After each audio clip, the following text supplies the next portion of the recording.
राधे राधे सभी को। आशा है आप सब बढ़िया होंगे। आज जो हम लेक्चर या फिर जो सेशन करने जा रहे हैं वो इस PYQ सीरीज़ का रहने वाला है 18 सितंबर की मॉर्निंग शिफ्ट यानी कि शिफ्ट नंबर 1 के 25 क्वेश्चंस। ठीक है, तो बिना देरी करे आज का ये सेशन, आज की क्लास स्टार्ट करते हैं। बढ़ने से पहले जो हमारा थीम श्लोक है उसको एक बार मन में दोहरा लेंगे। कृष्णाय वासुदेवाय हरि परमात्मने क्लेशनाशाय। और इसी श्लोक के बाद हम चलते हैं अपने पहले क्वेश्चन की तरफ, जो कि रहने वाला है ये: find out why white silver chloride turn grey in sunlight.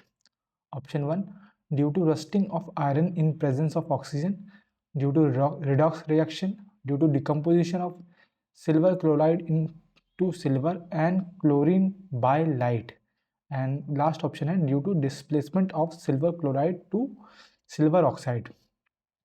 तो आपको पता होना चाहिए कि जब वाइट्स जो सिल्वर क्लोराइड है उसको हम सनलाइट में रखते हैं तो डिकम्पोजिशन हो जाता है। इस टाइप के डिकम्पोजिशन को हम बोलते हैं, जो सनलाइट के थ्रू होता है उसको बोलते हैं फोटोलिटिक डिकम्पोजिशन। कंपोजिशन होता क्या है, जो सिल्वर क्लोराइड है सनलाइट के प्रेजेंस में सिल्वर और क्लोरीन गैस में डिकम्पोज होती है। ये जो सिल्वर है ये ग्रे हो जाता है और ये गैस है। ठीक है, तो ये कौन सा ऑप्शन सही हो जाएगा? ऑप्शन नंबर 3 सही हो जाएगा, due to decomposition of silver chloride into silver and chlorine by light. और यही जो रिएक्शन है ये हेल्पफुल है किसमें? ब्लैक एंड वाइट फोटोग्राफी में। ब्लैक एंड वाइट फोटोग्राफी में भी हेल्पफुल होता है। ठीक है, ऐसे ही एक सिल्वर का रिएक्शन है, मैं आपको बता देता हूँ। Ag को जब हम एयर के साथ कांटेक्ट में लाते हैं तो आपको पता है कि एयर में सल्फर के कंटेंट होते हैं, तो ये जो है ये बना देता है सिल्वर सल्फाइड, Ag2S। क्या है ये? Silver sulphide. और ये जो होता है ये होता है ब्लैक कलर का। ठीक है, ये चीज़ आपको ध्यान रखनी है। तो ये किस तरह का रिएक्शन है? ये बेसिकली क्या है? ऑक्सीडेशन हो रहा है। ठीक है, बट एयर के साथ हो रहा है तो इसको बोलते हैं हम कोरोजन। क्या बोलते हैं? कोरोजन बोलते हैं। ये चीज़ आपको ध्यान रखनी है। तो जब सिल्वर का कोरोजन होता है तो आपको पता होना चाहिए कि ये सिल्वर सल्फाइड बनता है जो कि ब्लैक कलर का होता है, जैसे कि जो फेरस जो आयरन होता है वो रेड कलर का बनाता है, जिसको हम रस्टिंग बोलते हैं। ठीक है, वो भी क्या है? वो भी कोरोजन है। जो ऑक्सीडेशन है बेसिकली वो भी वही चीज़ है। ठीक है, और साथ साथ आपको पता होना चाहिए एक और रिएक्शन के बारे में हम पढ़ते हैं जो कि बार बार पूछ लेता है SSC, वो है थर्माइट रिएक्शन। अब आपको बताना है कि थर्माइट रिएक्शन जो है वो कहाँ यूज़ होता है। और ये पहली बात किस तरह का रिएक्शन है? Decomposition, combination, displacement, double displacement, किस तरह का रिएक्शन है? ठीक है, चलते हैं आगे। अगला क्वेश्चन है, हु फाउंडेड द ब्रह्मो समाज इन कैलकाटा इन 1828। ये हम बहुत बार कर चुके हैं। राजा राम मोहन रॉय, स्वामी विवेकानंद, गोपाल कृष्ण गोखले या फिर रामाबाई रानडे, यानी कि जो MG रानडे की वाइफ थी उनके बारे में। ठीक है, तो इसका क्या आंसर हो जाएगा? इसका रिएक्शन, थर्मल रिएक्शन कहाँ यूज़ होता है? जो हम रेलवे ट्रैक देखते हैं, ऐसे पटरी जाती है तो पटरी को ज्वाइन करने के लिए, ये दो पटरी गई हैं, इनको आपस में ज्वाइन करने के लिए जो रिएक्शन यूज होता है तो उसको हम बोलते हैं thermal reaction, joining of railway tracks. Basically iron और एल्यूमिनियम का रिएक्शन है इस, और जैसे ये रिएक्शन मैं लिख देता हूँ आपको, Fe2O3 को हम एल्यूमिनियम से रिएक्ट करवाते हैं।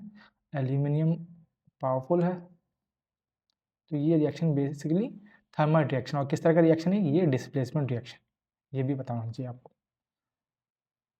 ठीक है, रिएक्शन है, ये चीज़ आपको पता होनी चाहिए कि थर्मल रिएक्शन जो है वो जॉइनिंग ऑफ रेलवे ट्रैक्स में हेल्पफुल है। आते हैं वापस, तो किसने फॉर्म किया था ये आपको पता है, राजा राम मोहन रॉय, ठीक है। राजा का टाइटल अकबर द्वितीय ने दिया था। और ब्रह्मो समाज 1828 से पहले इन्होंने बनाई थी आत्मीय सभा, जो इसको बाद में ब्रह्मो समाज का नाम पड़ गया। कब बनाई थी? 1814 में। और इन्हीं को हम बोलते हैं father of Indian renaissance, father of Indian renaissance, ठीक है। इनकी राइटिंग्स हैं जो हमें पता होनी चाहिए, जैसे संवद कामदी, संवद कामदी, मिरातुल Akhbar, Miratul Akhbar, gift to monotheism, gift to monotheism, और एक और है परसेप्ट्स ऑफ जीसस, जीसस, ठीक है। हम बात कर लें स्वामी विवेकानंद की। स्वामी विवेकानंद की अगर हम बात करें तो हमें इनके बारे में बहुत सी चीज़ें पता होनी चाहिए, जैसे कि इन्होंने क्या स्टार्ट किया था? इन्होंने स्टार्ट किया था रामकृष्ण मिशन, रामकृष्ण मिशन की शुरुआत करी थी अपने गुरु के नाम पे। इनके गुरु का नाम क्या नाम था? इनके गुरु का नाम था रामकृष्ण परमहंस, रामकृष्ण परमहंस। उन्हीं के नाम पे इन्होंने रामकृष्ण मिशन स्टार्ट किया था, परमहंस, ठीक है। कब स्टार्ट किया था? 1897 में। कहाँ पे इसका हेडक्वार्टर था? हेडक्वार्टर था वेस्ट बंगाल, ठीक है। और इनका ओरिजिनल नाम क्या था? इनका ओरिजिनल नाम था नरेंद्र नाथ दत्ता, नरेंद्र नाथ दत्ता, दत्ता, ठीक है। वहीं इनके गुरु का असली ओरिजिनल नाम क्या था? उनका नाम था गदाधर चट्टोपाध्याय, गगाधर, गगाधर चट्टोपाध्याय मूल नाम था इनका, ठीक है। और पता होना चाहिए कि इनका रॉक मेमोरियल जो है वो कहाँ पे है? इनका एक रॉक मेमोरियल है जहाँ पे मोदी जी गए थे तमिलनाडु में, और उन्होंने योग वगैरह भी किया था। स्पीच दी थी इन्होंने, फेमस स्पीच शिकागो की, शिकागो, कब? 1893 में। इनकी दो कंपोजिशन है जिसको हम बोलते हैं कर्म योग और राजयोग, दो बुक हैं इनकी, ठीक।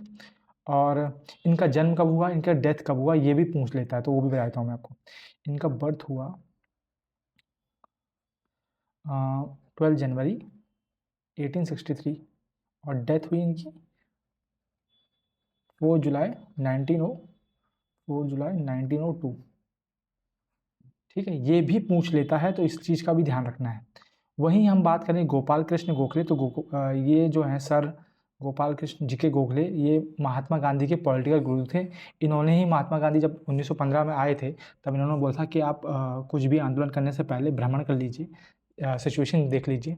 उनके कहने पे 2 साल गांधी जी भारत के भारत का दौरा किया, ठीक है। और इन्होंने ही बनाई थी servant of India society, Indian society, Indian society, कब? 1905 में, ठीक है। और इनका एक निकनेम है जो जो किसने दिया था? जो बाल गंगाधर तिलक ने दिया था। बाल गंगाधर तिलक ने इनको बोला diamond of India, diamond of India, ये चीज़ भी याद रखनी है। वहीं हम बात करें रामाबाई रानडे की, तो ये वाइफ हैं एमजी रानडे, रामाबाई रानडे वाइफ हैं किसकी? एमजी रानडे की। और इन्होंने अपने हस्बैंड के साथ मिलके ही एक भारत का पहला गर्ल हाई स्कूल बनाया था, गर्ल हाई स्कूल, हस्बैंड के साथ मिलके 1884 में। कहाँ पे? तो हुजूर पाजा, हुजूर पाजा, हुजूर पागा या हुजूर पाजा, पुणे में, ठीक है। ये चीज़ आपको बतानी चाहिए। और इन्होंने बनाया था 1904 में, क्या नाम था उसका? Ladies conference, social conference, ladies social conference, Hindi में बोले तो भारत महिला परिषद, महिला परिषद, ठीक है, ये भी आपको पता होना चाहिए। और इन्होंने पूना सेवा सदन भी बनाया, पूना सेवा सदन 1909 में। किसके कहने पे बनाया था ये आपको मुझे कमेंट सेक्शन में बताना है, अगर आपको पता है तो। ठीक है, और एमजी राणा डे के बारे में हम तो बहुत सारी चीज़ें जानते हैं। ठीक, तो इतनी सी चीज़ आपको रमाबाई रानडे के बारे में पता होनी चाहिए। ठीक है, चलते हैं आगे। Which of the following are west flowing rivers? Krishna and Godavari, Krishna and Kaveri, Ganga and Yamuna, या Mahi and Sabarmati? West flowing आपको पता है, ये जैसे इंडिया का नक्शा हम देख लें तो, ठीक है, तो इस तरफ वेस्टर्न घाट है, इस तरफ ईस्टर्न घाट है, और जो इंडिया जो नक्शा है भारत का, वो ज़्यादातर जो है ईस्ट की तरफ टिल्टेड है। जो पेनिनसुलर, ये जो डेक्कन प्लेट्यू है, जो प्लेट्यू है, पठार जो है, ये ईस्ट की तरफ टिल्टेड है। तो भारत की जो मैक्सिमम नदियां हैं वो बे ऑफ बंगाल में गिरती हैं, लेकिन कुछ नदियां जो हैं वो अरेबियन सी में गिरती हैं, वही है हमारी वेस्ट फ्लोइंग रिवर्स। और वो कौन कौन है? वो है माही और साबरमती, नर्मदा, तापी, बहुत सारी हैं, लेकिन मतलब ईस्ट फ्लोइंग से कम है। ठीक है, और क्या पता होना चाहिए आपको? आपको ये पता होना चाहिए कि साबरमती का जो ओरिजिन होता है, साबरमती का जो ओरिजिन होता है वो कहाँ से होता है? इनका ओरिजिन होता है अरावली हिल्स में, ठीक है, जो कि राजस्थान में पड़ती हैं। और इनके बैंक पे दो सिटी बिठाई गई हैं, जिसको हम जानते हैं गांधीनगर, एक तो गुजरात में, और दूसरा अहमदाबाद। ये दोनों जो हैं साबरमती के तट पर हैं। ठीक है, और वहीं हम माही की बात कर ले तो माही के बारे में एक चीज़ पता होनी चाहिए कि ये ट्रॉपिक ऑफ कैंसर को 2 बार कट करती है, 2 टाइम्स। ठीक है, और इसका ओरिजिन क्या है? ये स्टार्ट होती है कहाँ से? विंध्या। ठीक है, इतनी चीज़ पता होनी चाहिए। और जैसे ये यहाँ पे विंध्या है, विंध्या रेंज है, और यहाँ पे सतपुरा है। इसी के बीच में, इसी रिफ्ट वैली के बीच में एक नदी फ्लो होती है जिसको हम बोलते हैं नर्मदा। ये भी पता होना चाहिए आपको। ठीक, कहाँ से निकलती है? ये निकलती है यहाँ से, जिसको हम बोलते हैं अमरकंटक का पठार, अमरकंटक प्लेट्यू। ठीक है, वहाँ थोड़ी सी और देख लेते हैं हम। ये देख लो आप, ये जो नर्मदा है, मैं दूसरे से दिखा देता हूँ आपको।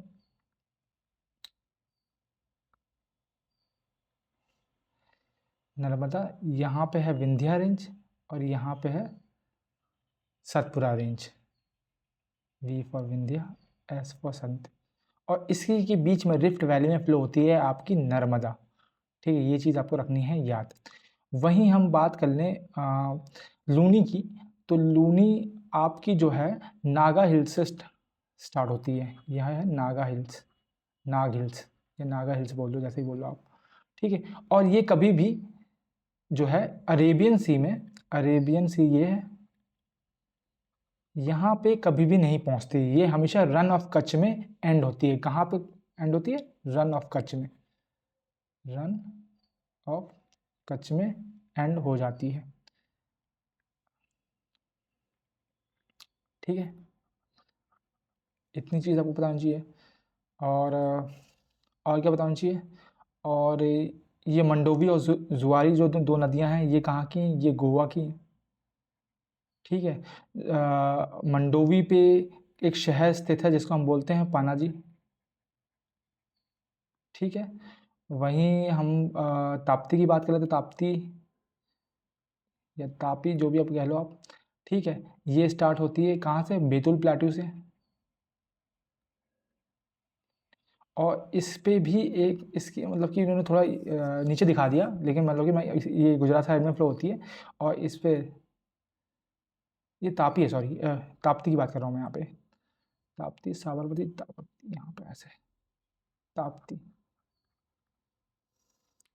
ठीक है, बैतूल प्लेटो से शुरू होती है, और इसके तट पे एक शहर है जिसको हम बोलते हैं सूरत।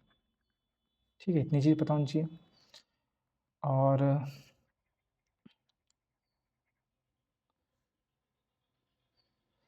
थोड़ा मतलब ये लाइन से दिखा दिया जो ऊपर नीचे है, तो आपको ध्यान देना है बस इस चीज़ का, ठीक है। वहीं हम बात करें केरला में बहती है हमारी भरतपुजा, पेरियार और पंबा, ये केरला में बहती हैं। और काली नदी और श्रावस्ती ये बहती हैं कर्नाटका में, ठीक है। ये चीज़ पता होनी चाहिए। और श्रावती नदी पे ही भारत का जॉग वाटरफॉल स्थित है, जो कि सेकंड हाईएस्ट वाटरफॉल है। फर्स्ट कौन सा है? फर्स्ट है आपका कुंचिकल, जो वराही रिवर पे है। कुंचिकल जो वराही रिवर पे है, ठीक है। इतनी चीज़ आपको पता होनी चाहिए। और जुआरी के बारे में हम ऑलरेडी जानते हैं, गोवा की कितनी ये प्रसिद्ध नदी है, ठीक है। तो ये सब चीज़ आपको पता होनी चाहिए related to western flowing rivers, ठीक है। चलते हैं आगे। Part 4A of the Indian Constitution was inserted in the Indian Constitution through dash constitution amendment act. तो पार्ट 4A जो कि किससे रिलेटेड है? पहली बात तो ये फंडामेंटल ड्यूटी से रिलेटेड है। फंडामेंटल ड्यूटी हमने कहाँ से ली है? ये हमने यूएसएसआर ली है, ठीक। फंडामेंटल ड्यूटीज जो हैं वो किस अमेंडमेंट से ऐड हुई थी? तो ये ऐड हुई थी 42nd अमेंडमेंट से। ये चीज़ आपको याद रखनी है, जिसको हम मिनी कॉन्स्टिट्यूशन भी बोलते हैं, ठीक है। और इसने जो है बहुत सारे आर्टिकल्स ऐड किए, जैसे कि 39A भी इसने ऐड किया, 43A भी इसने ऐड किया, है ना, 48A भी इसने ऐड किया। इसमें क्या क्या है? 39A में क्या है हम देखते हैं कि पुअर वर्कर्स के लिए एड प्रोवाइड करना, एड, ठीक है। तो 43A में क्या है? यूनियन, वर्कर्स की यूनियन की बात की गई है। 48A में क्या है? ग्रीनरी यानी कि इन्वायरमेंट प्रोटेक्शन की बात की गई है। ये भी किस अमेंडमेंट से ऐड हुए थे? तो ये भी 42nd अमेंडमेंट से ऐड हुए थे। और फंडामेंटल ड्यूटीज़ के बारे में एक चीज़ जो पता होनी चाहिए कि इनसे रिलेटेड एक कमेटी है जिसको हम बोलते हैं सरदार स्वर्ण सिंह कमेटी। इसकी रिकमेंडेशन पे जो है स्वर्ण सिंह कमेटी, जिसके रिकमेंडेशन पे जो है फंडामेंटल ड्यूटीज़ ऐड की गई थी। एक्चुअली में इन्होंने 8 रिकमेंड की थी, बट 8 में से 5 जो हैं वो एडेड थी और मतलब ऐड की गई, और 5 खुद से सरकार ने ऐड करी। ये चीज़ आपको पता होनी चाहिए, इस पर भी क्वेश्चन पूछ लेता है, ठीक है। और ये हमारी फंडामेंटल ड्यूटीज़ हैं जो 51A में है। ए से हम याद करते हैं 51A का ए पार्ट में, ए से एंथम और नेशनल फ्लैग का को हमें वो करनी है, रिस्पेक्ट करनी है। बी से भगत सिंह या बापू, यानी कि noble to cherish and follow noble ideals, जैसे कि भगत सिंह और बापू। सी मतलब 3, है ना, तो 3 से हमें याद करना है protect the sovereignty unity and integrity of India. 4 D से defend the country and render national service when call upon to do so. E से 5, ई के मतलब 5 जैसे मुट्ठी, तो हमें ब्रदरहुड, मुट्ठी जैसे हम ब्रदरहुड याद करना, और याद करना है to renounce the practices derogatory to the dignity of women. F से फोर्ट यानी किला, यानी कि हमें प्रिजर्व करना है रिच हेरिटेज। जी से ग्रीनरी यानी इन्वायरमेंट का प्रोटेक्शन। एच से humanism, to develop the scientific temper and humanism and the spirit of inquiry and reform. और आई से an eye for an eye make the whole world blind, ये गांधी जी ने कहा था। तो आई से हमें याद करना है कि हमें वायलेंस नहीं करना, टू ऑब्जर्व वायलेंस। और जे से जडेजा हमें याद करना है, जे से जडेजा जैसे कि फील्डिंग, बैटिंग, बॉलिंग कुछ भी करवा लो, सब हर फील्ड में एक्सलेंस है। तो to strive towards excellence in all spheres of individual and collective activities so that the national constantly rises to the higher level of endeavor and achievement। एक के add हुई थी, मैंने आपको बताया था, जिसमें गार्जियंस को ड्यूटी दे रखी है कि मतलब अपने 6 से 14 साल के बच्चों को आपको एजुकेट करना है। ये चीज़ आपको पता होनी चाहिए। चलते हैं आगे। सिद्धो और Kanhu were leaders of which of the following tribal rebellions. ये सिद्धू कह लो या सिद्धो कह लो आप, ठीक है। तो 2 भाई थे सिद्धू और कन्हू, उन्होंने कौन से रिबिलियन में लीड किया था? मोपला का, संथाल का, कोल का या मुंडा रिबिलियन। तो मोपला तो आपको पता है, मोपला तो आपको पता है, ये 2 बार हुआ। 1836 में भी हुआ, फिर ये मतलब इतना चल नहीं पाया, फिर 1920 के आसपास भी हुआ। कहाँ पे? मालाबार रीजन जो है, ठीक है। और किसके खिलाफ था ये एक्चुअल में अगेंस्ट था, मतलब यहाँ पे जो मुस्लिम पीजेंट थे वो अगेंस्ट थे हिंदू जमींदार के। तो ये हिंदू मुस्लिम का एक तरह से मुद्दा बन गया था, पीजेंट अगेंस्ट हिंदू ज़मींदार, क्योंकि आपको पता है, आपको थ्रू आउट द हिस्ट्री पता है, जिनको भी पावर मिली है उन्होंने फिर उसको गलत इस्तेमाल ही किया है। और सिद्धू और कनूक किससे रिलेटेड हैं? ये रिलेटेड हैं संथाल रिबेलियन से। संथाल रिबेलियन के बारे में आपको पता होना चाहिए क्या चीज़, कि ये पहली बात तो कहाँ पे हुआ था, तो ये राजमहल की जो पहाड़ियाँ हैं वहाँ पे हुआ था, राजमहल हिल्स में। और जो द्रौपदी मुर्मू हैं हमारी प्रेसिडेंट, वो भी संथाल ट्राइब से ही बिलोंग करती हैं, ये चीज़ भी आपको पता होनी चाहिए। वहीं हम बात करें कोल रिबेलियन की, तो कोल रिबेलियन जो है 1831 में हुआ था। किसने लीड किया था? उनका नाम था बूदो भगत, बूदो भगत, ठीक है। वहीं हम मुंडा रिबेलियन की बात करें अगर, मुंडा रिबेलियन, तो मुंडा जो रिबेलियन है ये 1899 में शुरू हुआ था। और बिरसा मुंडा, जिसको नॉर्थ ईस्ट में भगवान माना जाता है, उन्होंने स्टार्ट किया था। कहाँ पे? रांची और सिंगबम में, सिंगबम में, ठीक है। और रिसेंटली क्वेश्चन पूछ लिया गया था कि बिरसा मुंडा जो क्या है, उनके गांव का नाम क्या है, जहाँ पे पहली बार कोई प्रधानमंत्री गया है, मतलब मोदी जी ने विजिट किया था, तो वो पहले प्रधानमंत्री बन गए थे जिन्होंने बिरसा मुंडा के गांव में वो गए हैं। तो ये है उलीनट गांव, ठीक है। और मैं आपसे कुछ रिबेलियंस पूछ लेता हूँ छोटे छोटे जो हुए हैं बिफोर 1857 के रिवोल्ट के। जैसे कि आपको सन्यासी रिवोल्ट के बारे में पता होना चाहिए। सन्यासी रिवोल्ट बहुत इंपॉर्टेंट है, ठीक है। कहाँ हुआ था? बिहार और बंगाल में हुआ था, ठीक है। कब हुआ था? 1764 में हुआ था, ठीक है। और किसने लीड किया था? तो कुछ लोगों के नाम आएंगे, जैसे कि आएगा मंजू शाह का नाम, ठीक है। भवानी पाठक का नाम, भवानी पाठक का नाम। और देवी पाठक, देवी चौधरानी, इनका नाम भी आएगा सुनने को, ठीक है। और ये क्यों इम्पोर्टेंट है? क्योंकि ये रिवोल्ट जो है एक कंपोजिशन में मेंशन्ड है, वो कंपोजिशन का नाम है आनंद मठ। और ये किसने लिखी है? आनंद मठ किसने लिखी है? तो ये लिखी है बंकिम चंद्र चैटर्जी ने। इस बुक में, इस किताब में ये सन्यासी रिवोल्ट का मेंशन है। वहीं थोड़ा सा और देख लेते हैं, जैसे कि खासी एक अपराइजिंग हुई थी, है ना। खासी अपराइजिंग हो गई, और रामोसी अपराइजिंग हो गई, रामोसी अपराइजिंग। और एक और थी क्या नाम था उसका? कुक्का, कुक्का मूवमेंट, कुक्का मूवमेंट, ठीक है। तो खासी अपराइजिंग जो है 1829 से 33 के बीच की बात है, और ये मेघालय में हुई थी, ठीक है। किसके खिलाफ थी? ये याद रखना है कि ये अगेंस्ट थी कॉलोनियल रूल के। किसके? कॉलोनियल रूल की। और पूछ लिया था कि इसको लीड किसने किया था, तो इसको लीड किया था यू टायरट सिंह ने, यू टायरट सिंह, ये नाम आपको याद रखना है, ठीक है। वहीं कुका की बात करें तो कुका हुआ था पंजाब में, 1872 में हुआ था। किसने लीड किया था? तो इनका जो लीडर था इस मूवमेंट के, उनका नाम था बाबा राम सिंह, बाबा राम सिंह। इनको अलग अलग नाम से जानते हैं, लेकिन राम सिंह आपको पता होना चाहिए। और ये पता होना चाहिए कि ये कौन से सेक्ट से बिलोंग करते थे, तो ये नामधारी सेक्ट से बिलोंग करते थे, नामधारी सेक्ट। ये क्वेश्चन एक बार पूछ लिया था, ठीक है। वही हम बात करें रामोसी अपराइजिंग की, तो ये महाराष्ट्र में हुई थी, ठीक है, 1824 में हुई थी, ठीक है। और इसको किसने लीड किया था? वो इनको लीड करने वाले थे वसुदेव बलवंत फड़के, वसुदेव बलवंत फड़के।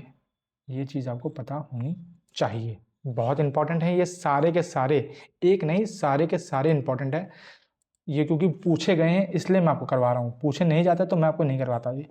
तो ठीक है, आपको याद रखना है कौन कौन से। सन्यासी रिवोल्ट, ठीक है, खासी अपराइजिंग, रामोसी अपराइजिंग, और कुक्का मूवमेंट। इनके एटलीस्ट ये नाम तो पता होना चाहिए कि इनके लीड किसने किया था, ठीक। इसमें तो 3 हो गए ना, 3 नहीं, वैसे तो 4-5 थे, लेकिन ये 3 इंपॉर्टेंट हैं क्योंकि इनका नाम हम थ्रू आउट दी हिस्ट्री मतलब आगे भी सुनने को मिलेगा हमें, है ना, इसलिए मैंने ये आपको बता दिया। चलते हैं आगे। The outermost part of the earth is known as, तो आउटर मोस्ट पार्ट को हम क्या बोलते हैं? वॉल्केनो, क्रस्ट, कोर या मेंटल। तो ये तो आपको इजी सा क्वेश्चन है, इसको बोलते हैं क्रस्ट, ठीक है। और क्रस्ट के बारे में हमें पता होना चाहिए कि क्रस्ट जो है वो 0 से 100 किलोमीटर के बीच में होती है। ठीक है, ये बनी होती है, क्रस्ट बनी होती है सियाल से, सिलिका एल्यूमिनियम से। वहीं हम मेंटल की बात करें तो मेंटल बना हुआ है किससे, सीमा से, मैंगनीज से। और इनर जो ये है आउटर कोर, इनर कोर, ये जो कोर है ये बनी हुई है नीफे से, है ना, निकल और आयरन से। वहीं पे थोड़ी सी और बात कर लेते हैं। क्रस्ट जो है दो तरह की होती है, एक है कॉन्टिनेंटल, ये ऐसा समझ लो, ये जो जिसमें पानी है उसको बोलते हैं ओशियनिक, ओशियनिक बोलते हैं। और जो लैंड वाली है उसको कॉन्टिनेंटल बोलते हैं, कॉन्टिनेंटल। फर्क क्या है, कॉन्टिनेंटल वाली जो है ये बनी है ग्रेनाइट से, और ओशियनिक बनी है बसाल्ट से, बसाल्टिक्स या बसाल्ट से। ठीक है, और कॉन्टिनेंटल वाली थोड़ी थिन है, ये जो है ओशियनिक वाली जो है ये थोड़ी थिक और डेंस है। तो ये चीज़ भी आपको पता होनी चाहिए, ये भी क्वेश्चन पूछ लेता है। ठीक है, साथ साथ ये जो एस्थेनोस्फीयर देख रहे हैं, है ना, ये क्या है एक्चुअली में, मेन बात ये समझो, लिथोस्फीयर जो है, लिथोस्फीयर ये है, यहाँ से लेके यहाँ तक आपकी लिथोस्फीयर है, यहाँ से लेके यहाँ तक, मतलब crust plus upper most solid mental को हम लिथोस्फीयर बोलते हैं। जो ये एथनोस्फीयर है, एथनोस का मतलब होता है वीक, तो एथनोस्फीयर बेसिकली क्या है, ये एक्चुअली में एक सेमी मॉल्टन, समझ रहे हो, सेमी मॉल्टन लेयर है, सेमी मॉल्टन। ठीक है, ये चीज़ आपको पता होनी चाहिए। और इसका कितना पोर्शन है, तो क्रस्ट आपकी है 1%, मेंटल आपकी है 84%, और जो कोर है आपकी, कोर ये दोनों की बात कर रहा हूँ मैं, कोर दोनों की बात कर रहा हूँ, तो ये है आपकी कितनी, 15%। इतनी चीज़ पता होनी चाहिए। और आउटर कोर जो है ये लिक्विड से है, इनर कोर जो है वो सॉलिड है, ये चीज़ पता होनी चाहिए, है ना। तो ये कुछ चीज़ें, और बाकी हम आगे देख लेंगे कि मतलब कि जो जो मतलब इनके बीच की चीज़ों को क्या बोलते हैं, जैसे मतलब कि क्रस्ट और जो मेंटल है इस लाइन को क्या बोलते हैं, वो मेंटल और कोर के बीच की लाइन को क्या बोलते हैं, ये हम आगे देख लेंगे। अभी के लिए आप इतना समझो, जो बेसिक है इतना चीज़ आपको पता होनी चाहिए, और ये बहुत इंपॉर्टेंट है। ठीक है, और इसके बाहरी आपकी जो है एटमॉस्फेयर आ जाती है ये, ठीक है, ये क्या है, ये एटमॉस्फेयर आ जाती है आपकी, ये चीज़ भी आपको पता होनी चाहिए। एटमॉस्फेयर कितने टाइप की होती है और उसमें क्या क्या पार्ट्स होते हैं वो हम आगे देख लेंगे। चलते हैं आगे। The upper house of state legislature is known as, देखो ध्यान से देखना पूछा क्या है, अपर हाउस तो पूछा है लेकिन उसने स्टेट में पूछा है। वैसे तो हम क्या क्या बोलते हैं, राज्यसभा बोलते हैं, लेकिन स्टेट में हम बोलते हैं लेजिस्लेटिव काउंसिल, यानी कि विधान परिषद, लेजिस्लेटिव काउंसिल, विधान परिषद। जैसे आपने देखा होगा ये ट्राइंगल तो मैंने आपको पहले भी बताया है कि स्टेट के केस में कैसा है, ऊपर प्रेसिडेंट आता है, फिर राज्यसभा, फिर लोकसभा। लोकसभा को हम काउंसिल ऑफ पीपल बोलते हैं, राज्यसभा को काउंसिल ऑफ स्टेट बोलते हैं। ये अपर हाउस होता है, ये लोअर हाउस होता है। ठीक है, राज्यसभा परमानेंट होता है, लोकल वाला परमानेंट नहीं होता है, लोकसभा पर जो है परमानेंट नहीं होती। लेकिन वहीं हम बात करें अगर स्टेट के केस में, तो स्टेट के केस में ये डायग्राम कुछ ऐसा बनता है, ऊपर जो आएगा गवर्नर आएगा, उसके बाद विधान परिषद आएगी जो अपर हाउस है, और लोअर हाउस क्या है, विधानसभा है। लोअर हाउस क्या है, ये है विधान सभा, जिसको हम लेजिस्लेटिव असेंबली भी बोलते हैं। क्या बोलते हैं, लेजिस्लेटिव असेंबली। ठीक है, तो कंफ्यूजन बहुत बार हो जाती है, पर कंफ्यूज नहीं होना है, दोनों चीज़ एक ही हैं। ठीक है, और कुछ आर्टिकल्स आपको पता होने चाहिए। अच्छा, पहली बात क्या, कि पहली बात तो ये है कि जो काउंसिल है, लेजिस्लेटिव काउंसिल या विधान परिषद जो है, ये हर स्टेट में नहीं है। ठीक है, ये कुछ 6 स्टेट्स में है, और उन स्टेट को हम याद करते हैं कबूतम से, कबूतम। के से कर्नाटका, ए से आंध्रा, बी से बिहार, यू से यूपी, टी से तेलंगाना, और एम से महाराष्ट्र। ठीक है, ये चीज़। और आपको पता है किसके पास पावर होती है कि वो जो है लेजिस्लेटिव जो ये है काउंसिल, इसको बना सके या बिगाड़ सके, मतलब क्रिएट करे या अबॉलिश करे, क्रिएट करे या अबॉलिश करे, किसको? लेजिस्लेटिव काउंसिल को। ये किसके पास पावर है? ये पावर है किसके पास? पार्लियामेंट के पास। पार्लियामेंट के पास ये पावर है। कौन से आर्टिकल में मेंशन है ये चीज़ मेंशन है आर्टिकल 169। आर्टिकल 169 ये पावर देता है पार्लियामेंट को कि वो क्रिएट या अबॉलिश कर सकती है लोग लेजिस्लेटिव काउंसिल को बाय सिंपल मेजॉरिटी। यहाँ समझने वाली बात है, सिंपल मेजॉरिटी से कर सकती है, ज़्यादा कुछ प्रोसेस इसका लंबा नहीं है। वहीं हम बात करें कि कंपोजिशन कहाँ पे मेंशन है ना, तो आर्टिकल 171 जो है वो कंपोजिशन की बात करता है। ठीक है, क्या बोलता है? वो बोलता है कि लेजिस्लेटिव काउंसिल में कंपोजिशन कैसा होगा, उसमें 1/3 जो है वो सीटें जो हैं वो लोग लेजिस्लेटिव असेंबली से आएंगी, 1/3 जो है लोकल बॉडीज़ के चुने हुए इलेक्टेड भेजे जाएंगे, और 1/12 जो है वो ग्रेजुएट्स इलेक्टेड होके आएंगे, 1/12 टीचर्स, और 1/6 जो हैं वो नॉमिनेटेड होंगे। नॉमिनेटेड, ये जो ऊपर के 3 हैं ये इलेक्ट होके जाएंगे और ये नॉमिनेट होंगे किस फील्ड में? लिसैस। और एक और ऐसे जोड़ लो आप। ठीक है, एल से लिटरेचर, एस से साइंस, आर्ट्स, सोशल साइंस, और एस से कोऑपरेटिव सोसाइटी। इसके बेसिस पे नामित हो सकते हैं लोकसभा काउंसिल में।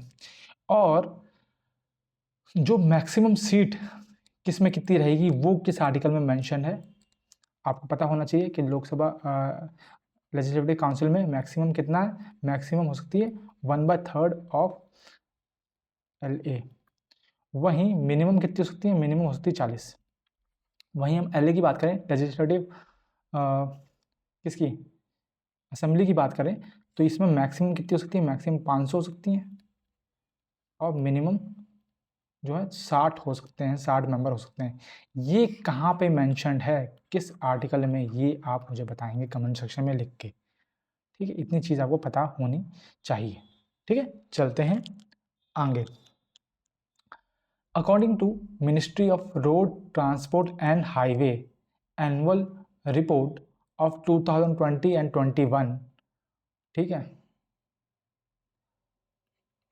विच position does India have? India की क्या पोजीशन थी? फर्स्ट, सेकंड, फोर्थ या थर्ड? तो इंडिया की पोजीशन थी सेकंड। फर्स्ट किसकी थी? फर्स्ट थी चाइना की। किस क्षेत्र में? रोड नेटवर्क के क्षेत्र में। ये चीज़ बताऊँ जी। और इंडिया में मैक्सिमम रोड कैपेसिटी किस स्टेट की है, ये आप मुझे बताएंगे, किस स्टेट की है? ठीक है, और अच्छा तो यही बता देता हूँ मैं, ये है केरला की। ठीक है, चलते हैं आगे। अच्छा, आगे जाने से पहले अच्छा एक क्वेश्चन और आया था, उसने क्या पूछा था? उसने पूछा था कि लाहौर से जो दिल्ली बस जाती है, लाहौर, उसका नाम पूछ लिया था उसने कि उस बस का क्या नाम है। मतलब हाँ नाम ही पूछ लिया था बेसिकली। तो याद रखना है, इस बस को बोलते हैं हम सदाए सरहद, बस का नाम है ये पूछ लिया था। तो अभी ये पता नहीं कि दोबारा पूछेगा कि नहीं पूछेगा, लेकिन मैं आपको बता दे रहा हूँ। चलते हैं आगे। Why does the milkman add a very small amount of baking soda to fresh milk? हाँ, आपने सही पढ़ा। जो मिल्कमैन होता है वो बेकिंग सोडा ऐड करता है चुटकी भर फ्रेश मिल्क में। क्यों करता है? To reduce the pH of fresh milk from 6 to slightly more acidic, या to increase the pH of milk from 6 to slightly alkaline, या to maintain pH of the fresh milk at 6 for longer time or to reduce the pH of fresh milk from 6 to slightly alkaline। तो मैं आपको simple सा logic से समझाता हूँ। आपको पता है दूध में एक बैक्टीरिया एसिड दिखता है, देखने को मिलता है, जिसको हम बोलते हैं लैक्टिक एसिड। ये क्या करता है, ये दूध को खट्टा कर देता है। और जैसे ओवर द टाइम, अगर तभी तो घर में मम्मियाँ जो हैं दूध को उबालती हैं और अच्छे से उबालती है। क्यों? क्योंकि उससे ये चीज़ कम हो जाती है और ओवर द टाइम ये और खट्टा होता जाता है। ठीक है, फ्रेश मिल्क जो है ओवर द टाइम और खट्टा होता जाता है, इसलिए इसमें बेकिंग सोडा जो है दूध वाला मिलाता है। ठीक है, क्योंकि वो गर्म करके तो दूध देता नहीं है। फ्रेश जहाँ से दूध वाले जो हैं गाँव में जो हैं वहाँ से कंटेनर भर के जाता है और वही दूध जो है वो आगे डिस्ट्रीब्यूट करता है, गर्म और करता नहीं है वो। ठीक है, तो ये बेकिंग सोडा क्या करता है, ये बेसिकली डिले कर देता है, स्पॉइलेज को, मतलब ख़राब होने से बचाता है। और स्पॉइलेज और कर्डिंग यानी कि कर्ड बनने से, कि दही ना बन जाए, इसलिए वो बेकिंग सोडा ऐड करता है। और उस क्या मतलब बेसिकली करता क्या है, ये अगर साइंटिफिक भाषा में बोला तो ये पीएच इंक्रीज करता है फ्रेश मिल्क का 6 से टू स्लाइटली एल्कलाइन। समझ रहे हो? तो इस कारण जो है, जो दूध है वो लॉन्ग लास्टिंग हो जाता है, जल्दी खराब नहीं होता, शोर नहीं आता और स्मेल नहीं आती। तो ये चीज़ आपको पता होनी चाहिए। ठीक है, और पीएच स्केल के बारे में पता होना चाहिए। पी से पोटेंस होता है और पीएच स्केल का फुल फॉर्म है पावर ऑफ हाइड्रोजन। ठीक है, 0 से लेकर 14 तक होती है। 7 को हम न्यूट्रल मानते हैं, है ना, और 0 को हाईली एसिडिक और 14 को highly basic. Milk of magnesia का 10 होता है, ब्लड का 5.5 और 5.6 के बीच में होता है ब्लड का। एसिड रेन का कब होता है, जब एसिड रेन बोलते हैं हम उस बारिश को जिसका पीएच जो है 5.5 से कम हो। टूथ जो दांत का दर्द है, टूथ डिके अगर हो तो उसका जो पीएच होता है वो 5.6 से कम होता है। ये चीज़ पता होनी चाहिए, है ना। और ब्लड का भी ऐसे ही होता है लगभग, है ना। तो ये चीज़ सब चीज़ें आपको पता होनी चाहिए। और न्यूट्रल किसका होता है, तो जो हम लैब वगैरह में डिस्टिल्ड वाटर यूज़ करते हैं, डिस्टिल्ड वाटर, उसका पीएच जो है वो 7 होता है, वो मतलब न्यूट्रल होता है। ठीक है, इतनी चीज़ आपको पता होनी चाहिए। आगे आते हैं। In the context of periodicity, a unit called picometer is used to measure what? Atomic radius, molar mass, atomic density या स्पिन क्वांटम नंबर। तो आप सिंपल समझो, मीटर किसकी यूनिट हो सकती है? लेंथ की। तो लेंथ से हम क्या नापेंगे? मास तो नापेंगे नहीं, डेंसिटी तो नापेंगे नहीं, स्पिन क्वांटम नंबर तो आप उसकी कोई यूनिट ही नहीं होती, है ना। तो क्या नापेंगे हम? एटॉमिक रेडियस नापेंगे। और बेसिकली अच्छा, मोलर मास की चीज़ बारे में बताता हूँ। मोलर मास आप कैसे निकालते हो? उसका फॉर्मूला होता है m/n। फॉर्मूला क्या है ऐसे समझ लो आप, m से होता है मास ऑफ सब्सटेंस। ठीक है, कितना दे रखा है, जैसे 15 ग्राम है, 16 ग्राम है। और n से होता है number of moles of a substance. इन दोनों का अगर डिवाइड कर देंगे तो हमें मोलर मास मिल जाता है। वहीं हम बात कर लेते हैं थोड़ा सा, ये टेबल देखो आप, ये पीरियोडिक टेबल देखो, तो आपको कुछ चीज़ें पता होनी चाहिए, जैसे कि एटॉमिक रेडियस जो है, एटॉमिक रेडियस जो है, अगर हम यहाँ से यहाँ जाएंगे, यहाँ से यहाँ जा रहे हैं, तो एटॉमिक रेडियस आपकी बढ़ेगी। ठीक है, और ऊपर से नीचे आएंगे, यहाँ से यहाँ आएंगे, तब भी आपकी एटॉमिक रेडियस बढ़ेगी। वहीं हम मेटालिक कैरेक्टर की बात करें, मेटालिक कैरेक्टर की बात करें, तो मेटालिक कैरेक्टर जो है ऊपर से नीचे तो बढ़ता है, लेकिन लेफ्ट से राइट घटता है। मतलब यहाँ से यहाँ बढ़ेगा, यहाँ से यहाँ घटेगा, क्योंकि आपको पता है इस साइड सबसे ज़्यादा मेटल्स हैं और इधर सबसे ज़्यादा कोने में नॉन मेटल्स हैं। वहीं हम बात कर ले इलेक्ट्रोनेगेटिविटी की, ये भी बहुत पूछता है। ठीक है, तो नीचे से ऊपर जाने पे इलेक्ट्रोनेगेटिविटी बढ़ती है और लेफ्ट से राइट जाने में भी बढ़ती है। तो ये चीज़ भी आपको पता होनी चाहिए। ये कुछ टर्म्स आपको पता होनी चाहिए, इनके बारे में बहुत ज़्यादा पूछ लेता है। ठीक, चलते हैं आगे। Who among the following secretary HRD information and broadcasting INB has been appointed to as the adviser of prime minister of India in October 2021। किसको एडवाइज़र नियुक्त किया गया था? तो ये थे हमारे अमित खरे, जो कि फॉर्मर IAS भी रह चुके हैं। ठीक है, तो ये करंट का क्वेश्चन था, इसमें ज़्यादा हमें कुछ सोचना नहीं है। चलते हैं आगे। Harrod Domar model was the main idea behind which 5 year plan. तो हेरेट-डॉमर मॉडल जो है वो किस प्लान से संबंधित है, किस 5 ईयर प्लान से? तो आपको पता होना चाहिए 5 ईयर प्लान हमने पहली बात तो कहाँ से लिए हैं? USSR से लिए हैं। ठीक है, और अच्छा 5 ईयर प्लान तो ठीक है हमें पता है, लेकिन एक 20 ईयर प्लान भी आया था। मतलब कि हम एक 20 साल का प्लान लेके चलते थे, उस प्लान को क्या बोलते हैं वो आप मुझे बताएंगे। अच्छा 5 ईयर प्लान की बात करें तो ये किसने दिया था? तो ये दिया था प्लानिंग कमीशन ने। प्लानिंग कमीशन ने दिया था, जो किस कमेटी की रिकमेंडेशन से बनी थी? ये बनी थी KC नियोगी कमीशन की रिकमेंडेशन से। ये कब बनी थी? 1946 में, और प्लानिंग कमीशन बनी थी 1950 में। ठीक, इसके पहले प्रेसिडेंट कौन रहे हैं या फिर किसने हेड किया वो पता पूछ लेता तो ये हैं गुलजारी लाल नंदा, ये नाम पता होना चाहिए, गुलजारी लाल नंदा। और लास्ट कौन से रहे हैं, मतलब 2014 में कौन से रहे हैं? तो लास्ट थे आपके भौतिक सिंह अहूवालिया, भौतिक सिंह अहलूवालिया। ठीक है, ये कुछ चीज़ आपको प्लानिंग कमीशन के बारे में पता होनी चाहिए। और 20 ईयर प्लान को हम क्या बोलते थे? उसको बोलते थे पर्सपेक्टिव प्लान। ठीक, इतनी चीज़ पता होनी चाहिए। अब आते हैं क्वेश्चन पे। तो हेरेट-डॉमर मॉडल जो है किससे बेस्ड था? ये सबसे पहले 5 ईयर प्लान का मॉडल था, जो कब से स्टार्ट हुआ? 1951 से स्टार्ट हुआ, 56 को चला। किस पे बेस्ड था? ये एग्रीकल्चर पे बेस्ड था। और इस दौरान क्या हुआ? इस दौरान हमने 3 IITs को सेटअप किया। पहली IIT बनी हमारी IIT फर्स्ट बनी हमारी IIT खड़गपुर। खड़गपुर कब बनी? 1951 में। ठीक, और इसमें हमने टारगेट रखा था फर्स्ट 5 ईयर प्लान में 2.1 का, हमने अचीव किया 3.6।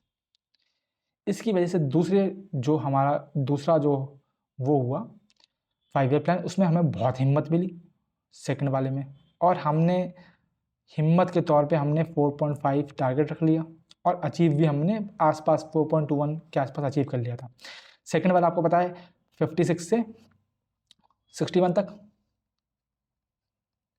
ठीक है, किस पे बेस्ड था ये बेस्ड था रैपिड इंडस्ट्रियलाइजेशन, इसका ऑब्जेक्टिव था इंडस्ट्रियलाइजेशन। और किस मॉडल पे बेस्ड था? तो ये बेस्ड था PC महालनोबिस मॉडल पे।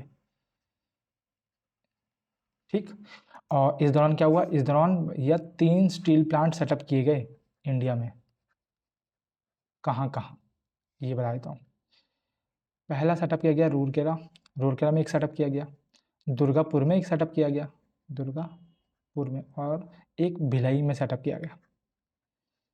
अब ये कहाँ कहाँ है? तो आपको पता है रूरकेला पता होना चाहिए, ये उड़ीसा में है, दुर्गापुर आपका वेस्ट बंगाल में है, और भिलाई आपका छत्तीसगढ़ में।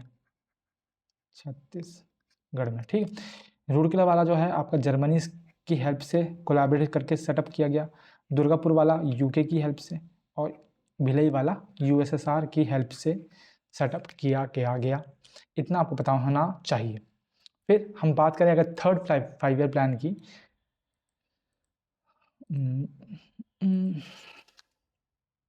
थर्ड की बात कर लेते हैं। थर्ड वाला आपका 1961 से 66 तक चला। इसका ऑब्जेक्टिव था self reliant and self generating economy.